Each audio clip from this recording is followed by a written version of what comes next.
So this morning we're looking at Luke chapter 4. Luke chapter 4, starting in verse 14. And we've been looking at gospel passages and seeing how they line up with the gospel writer's stated intention, which is to show that Jesus is the Messiah, to demonstrate that Jesus is the one who was prophesied about in the Old Testament, in the Hebrew Scriptures, the one who would come to redeem Israel. So each of the gospel writers undertakes to do this in a little bit different way, and as we look at various gospel writers, we'll see that. We'll see that they each have their own personality and flavor, their own way of telling the story. Well, this morning we're back in Luke, and since we were last in Luke, Jesus has grown up. And we're skipping the temptation of Jesus, and we're going straight into his public ministry. So, just so you know, that's where this is set. Is Jesus has begun his public ministry, and now he is going to come and visit his hometown in Nazareth. He's going to make a very bold statement about himself, and then he's going to say something so challenging that the people almost throw him off a cliff. That's prophecy for you, right? So let's look at Luke chapter 4, verses 14 through 30, and we'll try to put this in its context. Luke chapter 4, starting in verse 14. Jesus returned to Galilee in the power of the Spirit, and news about him spread through the whole countryside. He taught in their synagogues, and everyone praised him. He went to Nazareth, where he had been brought up, and on the Sabbath day he went into the synagogue, as was his custom. He stood up to read. The scroll of the prophet Isaiah was handed to him. Unrolling it, he found the place where it is written, "The Spirit of the Lord is on me, because he has anointed me to preach good news to the poor. He has sent me to proclaim freedom for the prisoners and recovery of sight for the blind, to release the oppressed, to proclaim the year of the Lord's favor." Then he rolled up the scroll, gave it back to the attendant, and sat down. The eyes of everyone in the synagogue were fastened on him, and he began by saying to them, "Today this scripture is fulfilled in your hearing." All spoke well of him and were amazed at the gracious words that came from his lips. "Isn't this Joseph's son?" they asked. Jesus said to them, "Surely you will quote this proverb to me, 'Physician, heal yourself. Do here in your hometown what we have heard that you did in Capernaum.' I tell you the truth," he continued. "No prophet is accepted in his hometown. I assure you that there were many widows in Israel in Elijah's time, when the sky was shut for 3.5 years, and there was a severe famine throughout the land. Yet Elijah was not sent to any of them, but to a widow in Zarephath, in the region of Sidon. And there were many in Israel with leprosy in the time of Elisha the prophet, and yet none of them was cleansed, only Naaman the Syrian." All the people in the synagogue were furious when they heard this. They got up, drove him out of the town, and took him to the brow of the hill on which the town was built, in order to throw him down the cliff. But he walked right through the crowd and went on his way. What a puzzling story. What a puzzling story. Jesus goes to his hometown. He's been preaching and teaching. He's been doing some healing, which Luke doesn't really tell us about except in just passing reference when he says, "Surely you're going to say to me, 'Come and do here what you've done elsewhere.'" Jesus has been traveling around, and everyone is speaking well of him. Everyone is praising him. And even when he comes to Nazareth, the custom was that if you were a male who was of age in your own hometown synagogue, there was sort of a rotation for reading, but you could be the one to read in your own hometown. So Jesus steps forward to read, and they hand him the scroll of the prophet Isaiah, and he unrolls it to the place where it's written. So he chooses the scripture to read. And he reads the scripture from Isaiah chapter 61.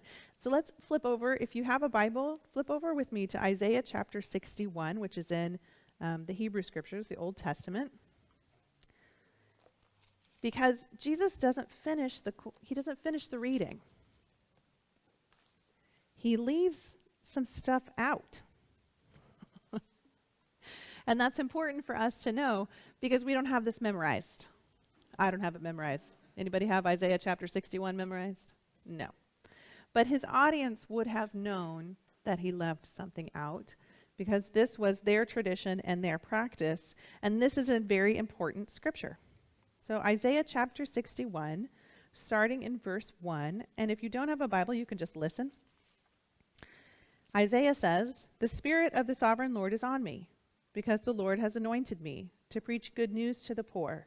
He has sent me to bind up the brokenhearted, to proclaim freedom for the captives, and release from darkness for the prisoners, to proclaim the year of the Lord's favor," oh, here we go, "and the day of vengeance of our God, to comfort all who mourn and provide for those who grieve in Zion." And it goes on to talk about giving a crown of beauty instead of ashes, and oil of gladness instead of mourning, and a garment of praise instead of a spirit of despair. Isaiah was speaking to a people facing exile, facing captivity, and he was promising that a time would come when God would restore his people, when God would restore the people to their land and make all things new. And the reason it would be a day of vengeance of our God, that's kind of a strong statement, is because when you have been wronged, when there has been great injustice, don't we long for justice to be done? Don't we long for someone to be held accountable? So God's people were facing in Isaiah exile and captivity. Injustice was going to be done to them. And Isaiah is saying a day will come when God will make things right, when God will bring about justice. And indeed, the vengeance of God is always tempered with mercy. So Jesus, back to Luke chapter 4, he gives this reading, but he stops before he gets there.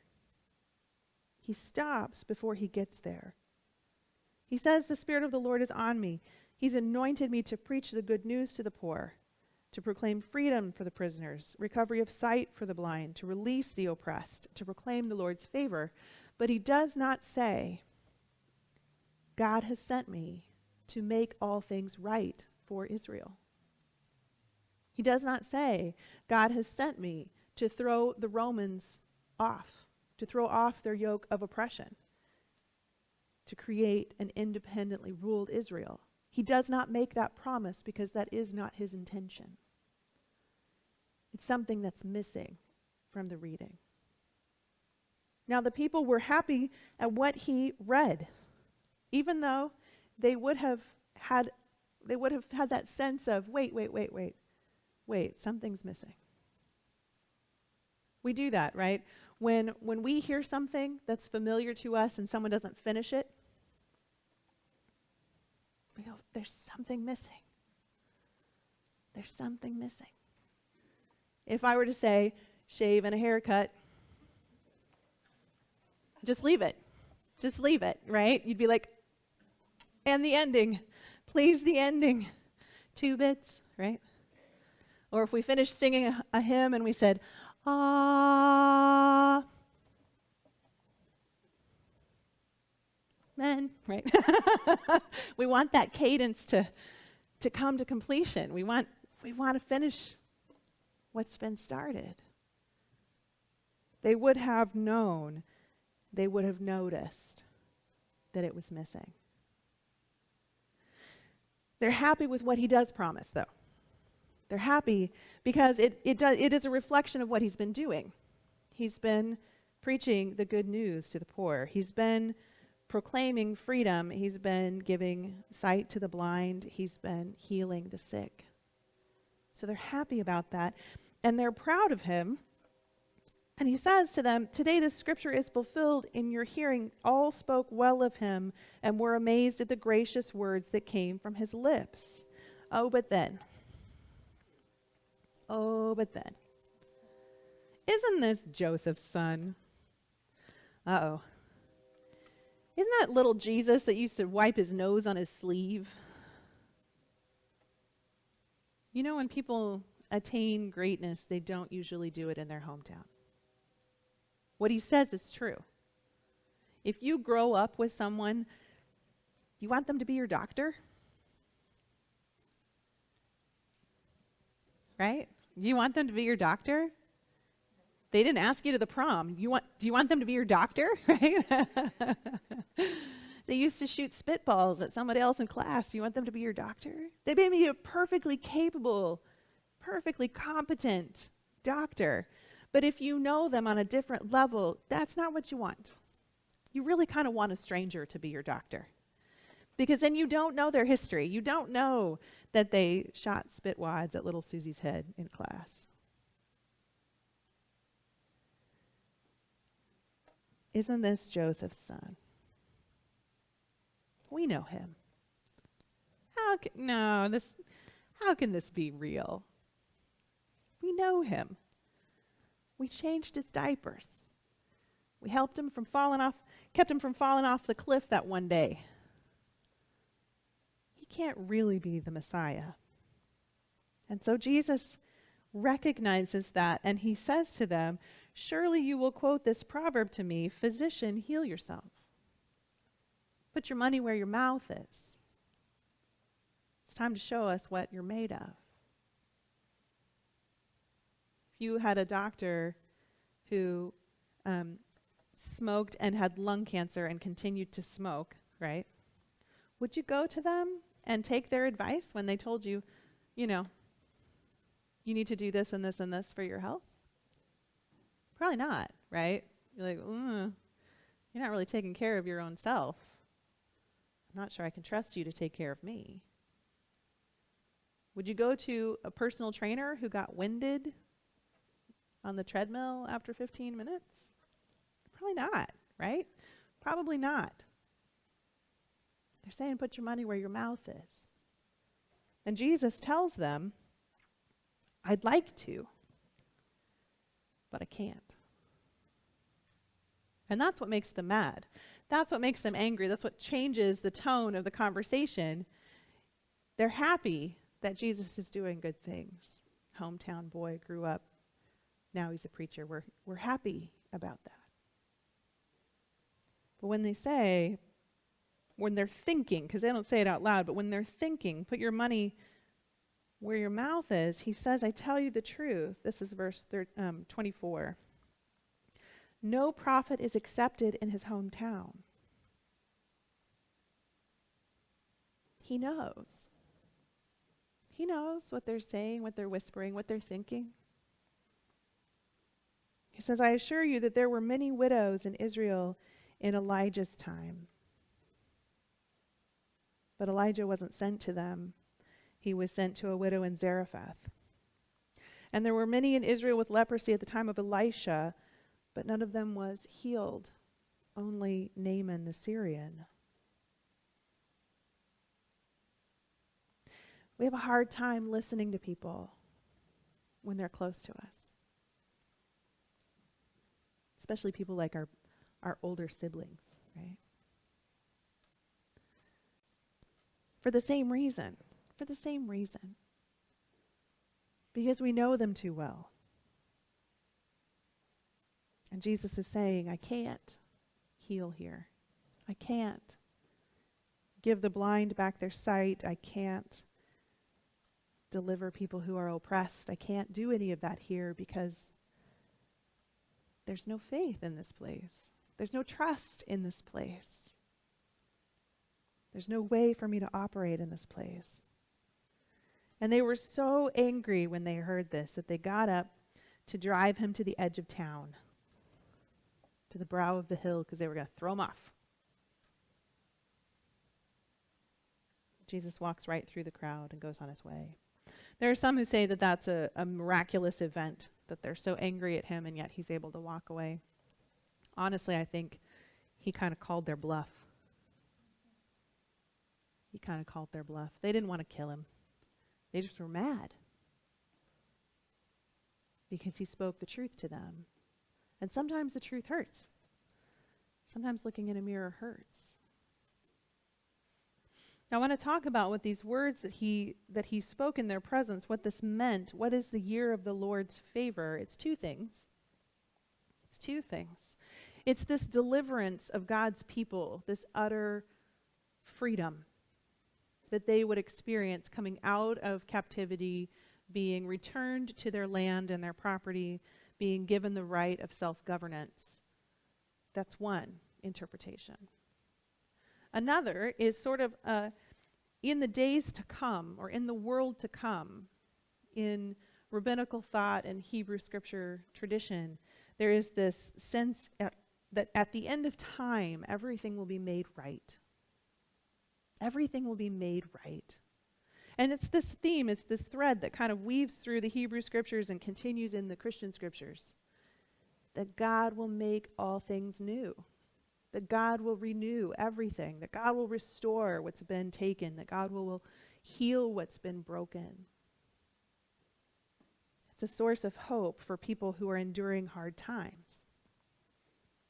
And this sense that this would come someday was enacted in Hebrew tradition every week on the seventh day. When people would rest and trust that while they were resting, God was at work. To commemorate that day of rest at the beginning of creation, but then also to look forward to a day when God would make all things new. Every 7 years in the Hebrew tradition was meant to be a time of release and return.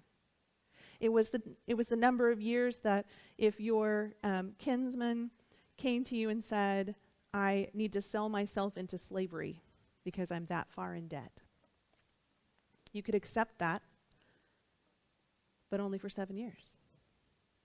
And then they'd be released. It wasn't a permanent slavery situation. It was an indentured servitude. And at the end of 7 years, they were released. Every 7 years, they did not plant their ground. They did not sow their crops. They did not harvest in a big way. They could go out and pick food for the day, but they didn't harvest. 6 years, they farmed the ground, and on the 7th year, they let it rest. As a way to say, we recognize that God will provide for us in this time, and to look forward to a time when God would provide without back-breaking labor. And then, after 7 cycles of 7 years, 49 years, in the 50th year, they blew the trumpet and they had a jubilee. That was the intention. In the law, you can find that in Leviticus chapter 25. You can read through the way in which Hebrew tradition was meant to reflect that God will come and make all things new, that God will provide for us, that God is at work even while we rest. And on that 49th year, if Charlotte and George had sold me a piece of property, they could only sell it to me for till that 49th year. I would pay that price, but then at the end, on that 49th year, it would go back to them. And if I wanted to buy it, I could buy it back for the next 49 years. As a way to show that the land belonged to God, first and foremost. That any of us can really be our renters on God's property. As a way of saying, we don't find our security in permanence. We find our security in God. Debts were forgiven. Land returned to its owners. People who had been far away came home. It was a time of restoration that was meant to prefigure and point to a time when God would make all things new. That Jubilee practice was to recognize that God is at work in the world, which is beautiful. It's beautiful. So Jesus, as he stands and he reads this scroll, he's proclaiming both of these things, right? He's proclaiming this is a time for restoration to come. This is a time for things to be healed. This is a time for the oppressed to be released, even if not everything will be perfect yet. Sometimes we have this problem where we think if it can't be done perfectly, there's just no point. Don't even do it at all. If I can't lose 50 pounds, I'm not even going to try to lose 5. If I can't make a 7-layer cake, I may as well not make cake at all. If I can't do it perfectly, why even try? But that neglects the small blessings. That neglects the first step. Jesus is saying, I've come to start the healing process, but he doesn't promise that it'll be done in his lifetime. I can't promise you that what needs to be healed in me will be done in my lifetime, or the things that need to be healed in our land will be healed in our lifetime. And that thought can either drive us to despair or to hope. Why even try? If I can't be perfect, why try to do better? If we can't fix everything, why try to start the process? If I won't see it finished, why start? Or we can embrace hope that recognizes the value of small beginnings, that recognizes the value of first steps, that recognizes the importance of doing what we can while we can, even if we never see it finished. Because we trust that it's not up to us to do everything. We trust that God is at work in the world, that God is at work in us. We trust that if we leave off before the work is finished, that God will come and bring someone else to pick up where we left off. To perhaps take the work in places we could never take it ourselves. Jesus is calling them to trust, and it's the one thing they can't do. But he doesn't condemn them for it. He's just honest. If you go back and you read, he doesn't say, and that's why you're terrible people. He doesn't say, and that's why nothing will ever happen for you. No, he doesn't say that. He says, that's why I can't do anything right now. For this season. In this iteration. I can't do anything right now. But there's no finality there. There's no sense in which Jesus is saying, so there's no hope for you. All is lost. He just says, I can't do it for you now. I can't do it for you now. The things I want us to take away from looking at this passage is a sense that God can use our small beginnings. It's a sense that we can participate with God in the work that God is doing in the world, even if we can't make it perfect in our lifetime. That we can join our efforts with God's efforts and trust that God is at work in us and through us, but outside of us as well. And know that as we walk with God and as we trust God to be at work in the world, God will take what we give and use it. Like the little boy with his lunch. 5 loaves and 2 fish. God will take what we give and use it. We can trust in that. We can bank on it.